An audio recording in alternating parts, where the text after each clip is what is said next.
네, 오늘 말씀은 솔로몬의 기도 응답입니다. 솔로몬은 성전을 다 건축하고 나서 역대하 6장에 그 긴 기도를 드리고 있습니다.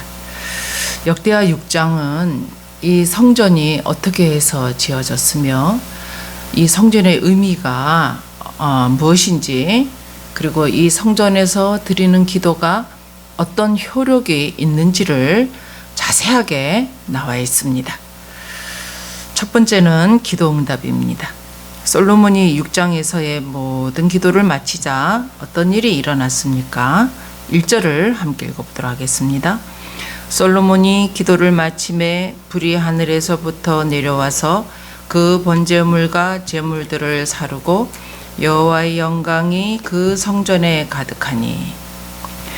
솔로몬이 번제단에 번제물과 제물들을 올려놓고 하나님께 기도를 했습니다. 그런데 하늘에서 불이 내려와 그 모든 번제물과 다른 제물들이 다 불태워졌습니다. 역대하 5장에 보면 언약궤가 지성소에 놓이게 되었을 때에도 하나님의 영광이 성전에 가득했었는데, 이번에도 하늘에서 불이 내려와 번제단의 모든 제물들을 다 태우시고 하나님의 영광이 성전에 가득하게 되었습니다. 원래 번제단 위에 번제물과 제물들은 제사장이 불을 붙여 태웁니다. 그런데 오늘 본문에는 제사장이 태우지 않고 하늘에서 직접 불이 내려와 번제단 위에 그 제물들과 다른 제물들이 다 태움을 받았습니다. 하나님이 직접 불로 임재하신 것입니다. 이 번제물과 제물들, 즉 짐승들은 죄인인 인간이 받아야 할 모든 진노를 대신 받은 것입니다. 이것은 하나님이 죄인인 인간을, 하나님의 백성을 찾아오셔서 인간의 모든 죄를 다 태워 용서하시고 거룩하게 하신다는 것을 보여주시는 것입니다. 하나님이 이렇게 솔로몬의 기도에 대해 응답하신 것을 통해서 우리는 무엇을 알 수가 있습니까? 응답받는 기도가 있고 그렇지 않은 기도가 있다는 것을 보게 됩니다. 그러면 응답받는 기도는 어떤 기도입니까? 먼저 자신이 말씀대로 살지 않은 죄를 정직하게 인정하고 토해내는 것입니다. 우리가 진실로 자신을 말씀의 통제 아래 두며 말씀의 통치에 따라서 매 순간순간마다 살아가고 있습니까? 그렇지 않을 겁니다. 실제로는 말씀보다 자신을 앞세울 때가 너무나 많습니다. 자신의 틀로 말씀을 걸러내고 말씀을 그대로 받아들이지 못합니다. 그렇게 하고 있는 자신을 잘 깨닫지 못하니까 룰랄라 하며 살고 있지, 정말 내 자신을 말씀의 엑스레이, 그보다 더 강한 말씀의 그 MRI로 찍어보면 내 자신 안에 죄 아닌 것이 없을 정도로 썩었다는 것을 알 수가 있습니다. 그런 자신을 보고 내가 참 죽을 죄인이구나, 소망이 없는 죄인이구나, 그러며 십자가 앞에 나아가 회개하며 하나님의 긍휼하심을 구할 때에 그 기도를 주님이 너무너무 기뻐하십니다. 그리고 응답하십니다. 그리고 언약의 말씀을 붙들고 담대히 기도로 나아가는 것입니다. 솔로몬이 했던 것처럼 그렇게 나아가는 것입니다. 우리가 언약의 말씀을 붙들고 하나님께 담대히 나아갈 수 있는 것은 정리하지 못한 죄를 정리할 때입니다. 그때 우리는 하나님께 기도로 나아가며 하나님이 말씀에서 우리에게 이렇게 약속하시지 않으셨느냐, 약속하신 대로 이루어 달라, 그러며 담대히 기도할 수가 있는 것입니다. 지금 내 삶이나 우리의 삶이 풍성하지가 않습니다. 그러면 하나님께 그렇게 기도할 수 있죠. 왜냐하면 우리는 죄로 용서를 받았으니까 담대히 하나님께 나아갈 수가 있습니다. 하나님 우리에게 구원만 주신 것이 아니라 풍성케 하신다고 분명히 말씀에서 약속하셨는데 지금 저는 풍성하지가 않습니다. 풍성하게 해달라고 기도하면 되는 것입니다. 이런 기도를 하나님은 얼마나 기뻐하시는지 모릅니다. 그리고 응답하십니다. 다음은 하나님의 성품입니다. 하나님이 불로 임재하셔서 모든 재물들을 다 태우셨을 때 여호와의 영광의 구름이 성전에 가득 찼습니다. 그 영광이 얼마나 컸던지 제사장들은 두려움으로 그 성전 안으로 들어갈 수 없다고 말씀에 나와 있습니다. 그리고 이스라엘 모든 백성들도 하나님이 성전에 임재하신 것을 통해서 하나님이 어떤 분이신지를 경험하게 되었습니다. 그래서 그 하나님의 성품을 나타내며 찬양했습니다. 3절을 함께 읽어보도록 하겠습니다. 이스라엘 모든 자손은 불이 내리는 것과 여호와의 영광이 성전 위에 있는 것을 보고 돌을 깐 땅에 엎드려 경배하며 여호와께 감사하여 이르되 선하시도다 그의 인자하심이 영원하도다 하니라. 여기서 하나님의 성품을 두 가지로 표현하고 있는데 먼저는 하나님은 선하시다는 것입니다. 선하다는 것을 우리 입장에서 보면 안 되고 하나님 입장에서 봐야 합니다.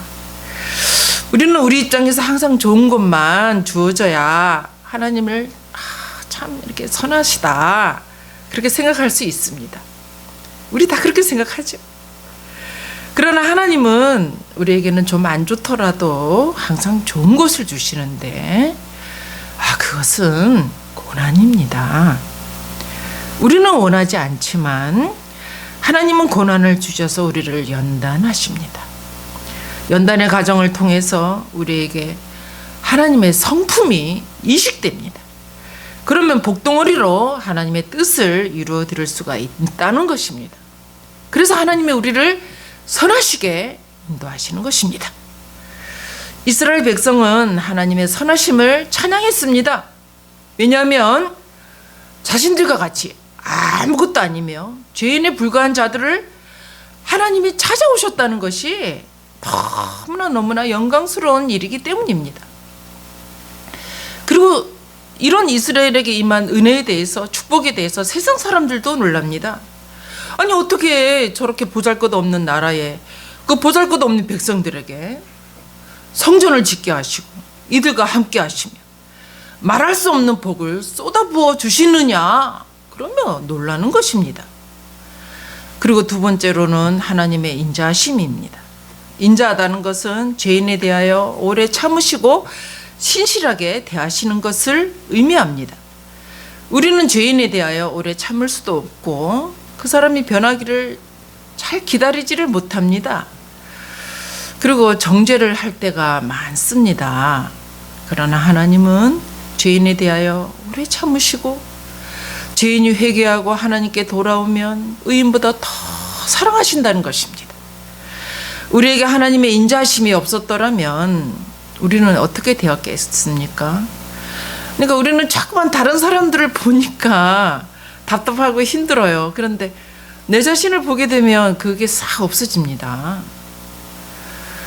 하나님이 내 자신에 대해서 인자하심으로 오래 참아주시고 기다리시지 않으셨다면 우리는 어떻게 되었겠습니까? 벌써 심판을 받았지요. 우리의 삶은 끝났을 것입니다. 그러나 하나님은 우리에 대해서 오래 참으시고 기다려주시고 우리가 죄를 지어 하나님을 떠나지 않고 회개하고 돌이키면 그 이전보다 더 사랑해 주시고 다 받아주십니다. 우리가 우리 문제에 빠져 있으면 전혀 하나님의 이 성품을 경험할 수가 없습니다. 그러나 우리가 겸손하게 낮아져서 내가 어떤 상태에서 구원을 받았는지 그것을 꼭 붙들고 하나님을 전심으로 바라볼 때에 하나님이 얼마나 나를 사랑하셔서 구원의 자리로 부르셨는지 그리고 지금까지 하나님이 얼마나 나에 대해서 참아주시고 기다려주셨는지 깨닫게 됩니다. 그럼 나는 하나님께 죄를 짓고 반역했지만 하나님은 심판하시지 않고 내가 회개하고 하나님께 돌아오기를 얼마나 원하셨는지 그 은혜에 감사하며 찬송하게 되는 것입니다. 그리고 솔로몬 왕이 드린 제물의 양은 어마어마했습니다. 4절과 5절을 함께 읽어보도록 하겠습니다. 이에 왕과 모든 백성이 여호와 앞에 제사를 드리니 솔로몬 왕이 드린 제물이 소가 2만 2천 마리요 양이 12만 마리라.